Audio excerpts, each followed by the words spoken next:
కూడా వాళ్ళు ఇచ్చినటువంటి స్టేట్మెంట్ రాంగ్. సక్రమంగానే జరుగుతోంది. వాళ్ళు ఏదో మభ్యపెట్టి మాయపూసి మారేడుకాయ చేసేద్దాం అనుకుంటే ఎలా కుదురుతుంది? అది కరెక్ట్ కాదు కదా.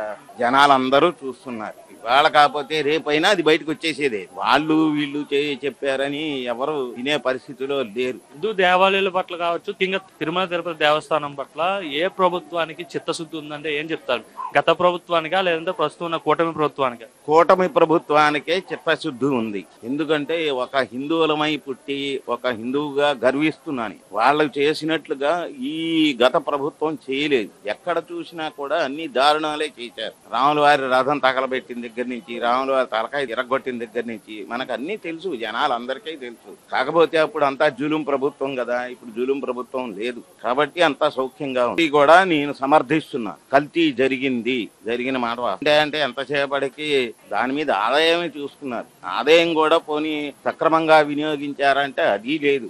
ఆరోపణలకు ఏముంది? నోటికొచ్చిన మాట ముడ్డికొచ్చిన పిత్తు అని ఆరోపణ చేయడానికి ఏముంది సార్? అట్లాగే వీళ్ళు ఏంటంటే బురద చల్లడమే ఇవన్నీ. ఆవులు సహజంగా మరణిస్తే అది వేరే దారండి. ఇది మనకి ఫోకస్ లో పెట్టి ఎప్పుడో చనిపోయినటువంటి ఆవులను తీసుకొచ్చి ఫోటోలు పెట్టేసేసి ఇది అక్కడ అలా జరుగుతోంది, ఇక్కడ ఇలా జరుగుతోంది అని ఇతర వాళ్ళ మీద బురద చల్లేస్తానంటే అది ఎంత మటుకు కరెక్ట్?